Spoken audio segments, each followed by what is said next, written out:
Hey, everybody out there. How's it going? Welcome back to another edition of Consistently Cashin Podcast.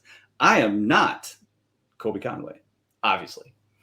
He's much better looking than me, much younger, everything else. But the guy down below is still Ron Rigney, who has been cashing it like it's hot. It just doesn't have the same ring, but they've been doing well. Missed just last week by 1 point. Ron, how's it going?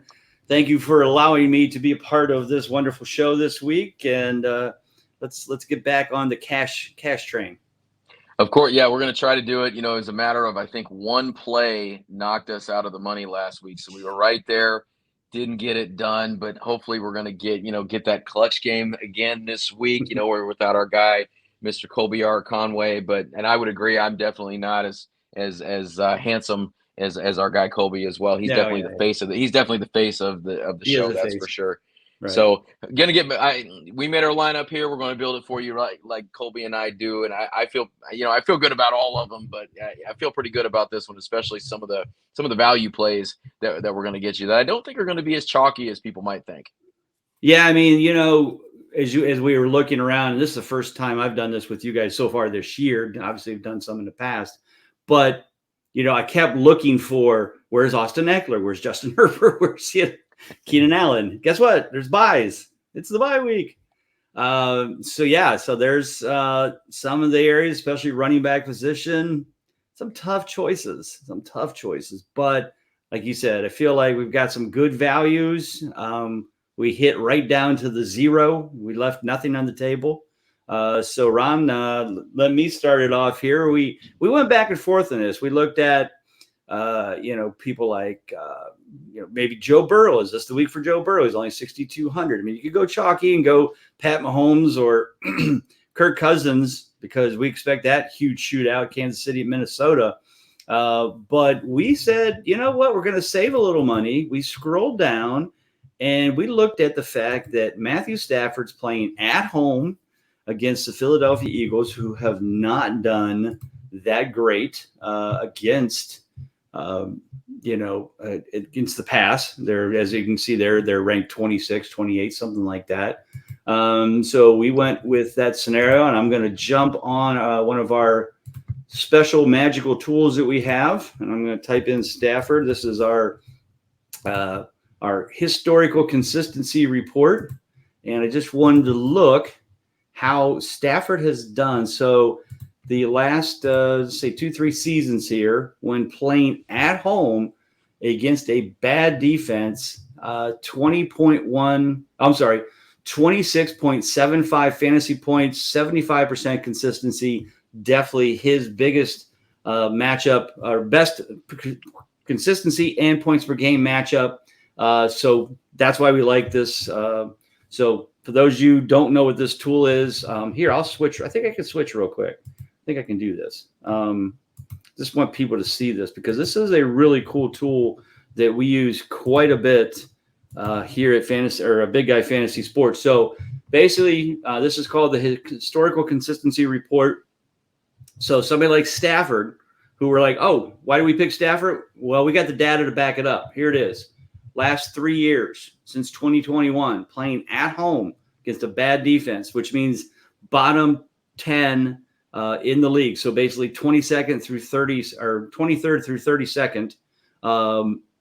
That's where Philadelphia ranks. They're, like I said, 26th, 27th, right there, 26.75, 75% consistency. So this tool is so valuable when we're looking at this stuff. Just wanted to kind of highlight it. If you haven't got it, you can just subscribe to the site. It's only $20. You get access to this and 3 other reports that are very beneficial when you're looking at DFS, prop bets. That's what we use all the time. We're 20-6 in prop bets, gang. And we use this tool and other tools to look at the consistency of the data we're trying to be a part of, and not just, it just helps us give us that much of an advantage. So, Ron, your thoughts on Stafford? I think this was a place we could save some money and fit in some other players. So why don't you talk about that and lead us into our first running back? Yeah, and I love that historical consistency tool as well. And there's a lot of things I love about the guide, but that's one of my favorite parts of the guide is it has it in there. And I shouldn't say we, you have adapted it to the site, and you can click and sort, and it's an awesome thing to use. But quarterback, I feel pretty good about a lot of QBs this week, a lot of good matchups. It's just a matter of how much you want to spend in this lineup. You got Mahomes, you got Tua, of course, that Miami game. I want all of the Dolphins players I can possibly grab up. Anthony Richardson's not a bad play. I feel like Kirk Cousins is going to have to throw to keep up. So there's a couple guys that I like, but yeah, that Matthew Stafford play. Philly's actually eighth worst in the league as far as giving up fantasy points to quarterbacks. And we've seen what they've been able to do without Cooper Kupp. They get him back this week, so they add him to an already pretty potent passing attack with Puka Nacua, Tutu Atwell. Of course, you got Tyler Higbee always there, and you got Kyron Williams catching the ball out of the backfield. So I like that a lot at $5,600. Running back, I feel like was a little bit different because I feel like there's a couple of values that just really kind of stand out amongst the pack, and it allows you to maybe grab a couple of those more expensive Dolphins pieces in that game. But I went with Breece Hall at $5,400. He's snapped off a couple of the big runs, looks completely healthy. Dalvin Cook has not done anything in New York just yet. I don't know if that's ever going to happen. But Breece Hall, not on a snap count, no restrictions. I don't think you're going to see Breece Hall too many weeks at $5,400, and I feel like against that Denver defense that has not really done a whole lot against any offense, they are allowing the most fantasy points to running backs. Here again, little bit skewed because they allowed 7 million yards to both Miami running backs that week, but still, it's very clear that they are not good against the running backs, and they're going to need to lean on Breece Hall if they're going to win that game. Yeah, no, it's this could be a very chalky pick as we've talked. A lot of people are going to see that value and feel the same way, but you got to put it in there. You can't just go, well, we're going to go against chalk. Well, sometimes you got to put some chalk in there if you want to get the big numbers. So and Colby and I talk about this every week too. There's guys that just at whatever price point they're at, chalky or not, you can't pass them up for what you're going to pay for them, and I feel like that's one of them.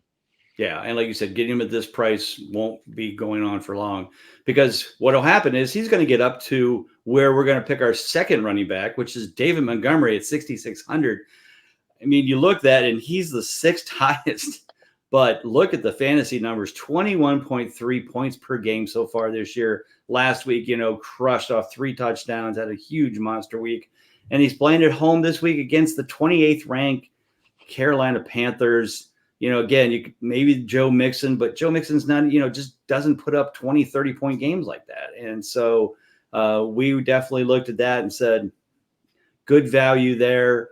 And looking at the historical consistency report, playing against bad defenses has definitely been, and most people have their better games against him, but Montgomery is just the same. He scored 34 points against a bad defense. Granted, it was on the road, but yeah, he tears them up. So we're going to go with Montgomery at 6,600 as our second running back. So Ron, your thoughts there, and then take us to the first wide receiver. Yeah, so David Montgomery, like you said, coming off that 34-point week, they clearly love giving him the ball. We were talking about off air how, if you have Jahmyr Gibbs shares, you're not getting anything out of those, and he was probably your first or second round pick if you got him.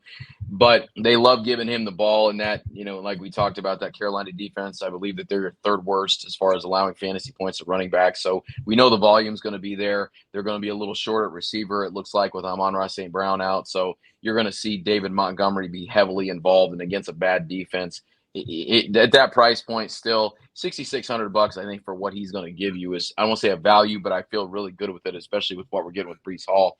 And so I'm not going to point out our super obvious play at wide receiver. I'm going to go a little bit below that, and I'm going to stick with this Carolina-Detroit game, and I'm going to go with Adam Thielen at $5,100. And Adam Thielen has been a target machine, no matter who, if it's Andy Dalton or Bryce Young or whoever is in there at quarterback.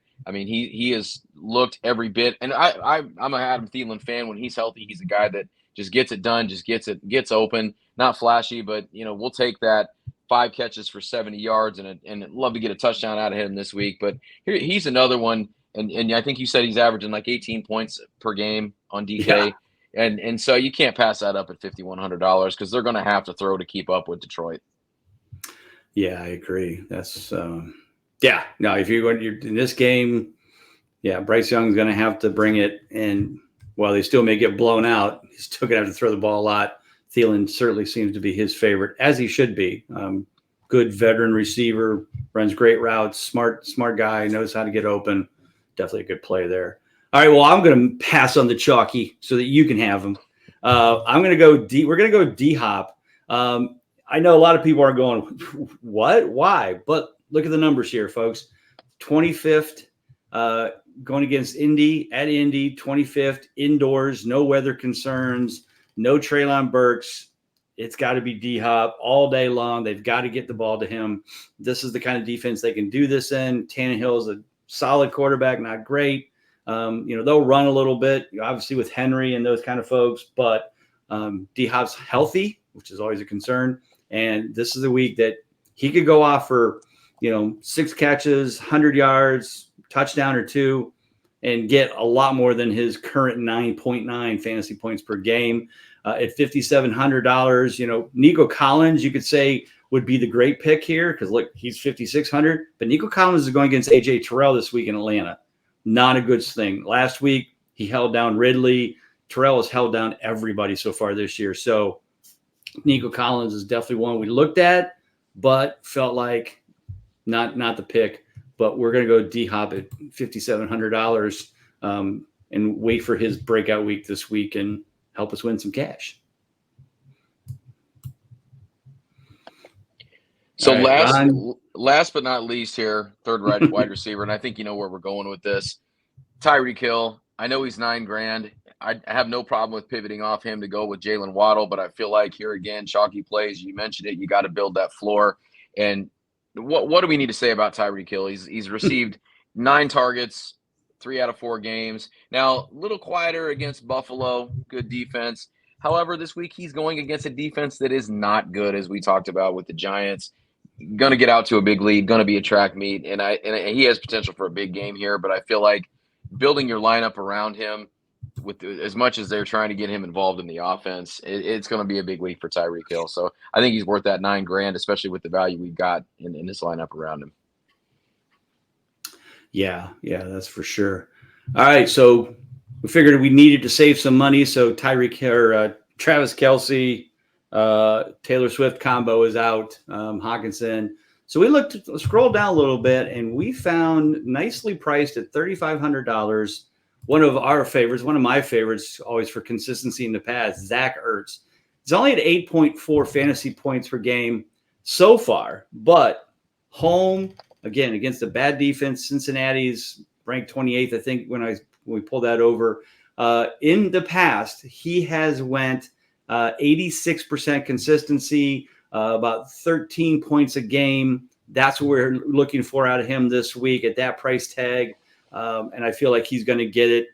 This could be a shootout. Burrow says he's healthy. Maybe they'll get some points on the board for once. Arizona's been a little stingy, but I think in this case, Zach playing against the Bengals defense, not as good. Again, ranked 28th. So I'm going to go with Zach Ertz as our tight end. So, Ron, your thoughts? Do you want to do flex or if you want to do defense, your call, but your thoughts on Zach Ertz? Yeah, Zach Ertz at that price point, and especially with the Bengals being there at the bottom I guess I should say at the top, as many points as they allowed to fantasy tight ends, 3 touchdowns and 21 receptions. So I feel good about that. We talked a little bit about Josh Dobbs on the Profit Like It's Hot. So, in Arizona, hats off to Arizona, looking a little bit more impressive than we thought they were going to. Wasn't expecting much going into the season, that's for sure. So I'm going to go ahead and I'll go ahead and go with the more boring of the two. I'll let you have the fun one here, and we're going to go defense. Scrolling down with some of these defenses, here again with getting Tyreek Hill in the lineup and paying up for a cut, David Montgomery, 6,600. Was looking for a value defense, and the one that I jumped out at me was the Saints at 3,000. Going against New England, we've seen New England on offense. They are not lighting it up. They do not have a ton of horses in anywhere. Mac Jones has not looked the part at all, and I feel like even though it is on the road, hard to pass up the Saints defense at $3,000. look for a pick at least, and they may not get a ton of sacks, but I don't think there's going to be a lot of points scored in this game. And I think that they have the opportunity to get at least 1 or 2 turnovers. And you might even see Bailey Zappi come in. We saw that, when they were getting blown out. I think it was last week for New England. So $3,000. Not, and there's not a ton of defenses, honestly. I mean, you want to pay up a little bit. That Lions defense pretty solid. Texans against Atlanta, not bad, but I like saving that money and going with the value pick with the Saints. Right. Yeah. Yeah. No, I mean, like you said, the New England offense has not been very good. The fact that they benched Mac Jones already and brought Zappi after they pretty much cut Zappi and put him on a practice squad. That was, not dumb, not smart. All right. So here we go down to the last one. And folks, look, right at the top. I mean, this was so fun when we did this. And I said, well, what do we got left at $6,100? And sitting right in front of us for you boys, you fans out there of the boys show, the A train is at $6,100, baby. So we're popping the A train in, leaving $0 on the table. And I mean, again, in a flex spot, you're just hoping for somebody to put up some decent points, right? At this point, you've built a lineup that you feel comfortable with, but the fact that he's averaging 28.7, I mean, I guess we could have put him in our as a running back, and then we would have gotten Montgomery. No matter how you look at it, the A train has to be in your lineup this week against this terrible Giants defense, playing at home in Miami. So we're stacking Tyreek and A train. Love this lineup. Ron, your thoughts on that, and anything else you want to add? Yeah, so we talked about him on the Profit Like It's Hot, going with his over for rushing yards this week. I think it was 49.5. Yeah. And however this game plays out, he is, as you've seen, as we've all seen, the guy's capable of taking it to the house anywhere. They're going to get out to a big lead if it plays out the way we think it is, and they're going to have to hand the ball to somebody. And I think it's going to be him just trying to kind of grind it out there. But yeah, there's not too many guys on here that are averaging just a shade under 29 fantasy points per game. I'm not expecting that, but it'd be nice to get that out of that flex spot. But here again, you want as much exposure to that game as you can afford, especially on that Miami side. And like you said, it was almost like getting a bonus Christmas gift or something that you forgot that you had, finding a $20 bill in your pants pocket or something when we looked at that flex and put him in there. So yeah, I think we got a nice combination here this week of, chalky guys that are a little more expensive, but a couple guys that have some nice matchups that save you some money there and aren't as chalky as I think with Stafford, and Thielen, especially Zach Ertz. So I like what we've done here. And I like the fact too, that we've done it and left no money on the table as well. Yeah. It's always tough to not leave much on the table. I've certainly have built lineups like, there's $700 left. And you just look at the players above and you're like, I just don't feel that in those players that they can bring the extra money, better than the one you have. So nailing it down, getting two super studs like Tyreek, and then A Train here doing that. This is the perfect matchup for them at home. Like I said, as many Dolphins as you could get is probably the better, but probably can't afford them all for sure. So I think Mostert could have a good game as well. So, but he was at $6,200, $100 more, just out of the price range. DeAndre Swift is in there, who's at $6,000, but playing against the Rams in they're ninth against the run. So that's definitely their strong point at this point. But great lineup. So Ron, tell everybody where they can find you on the Twitter machine and on Big Guy Fantasy Sports, and we'll take it out from there.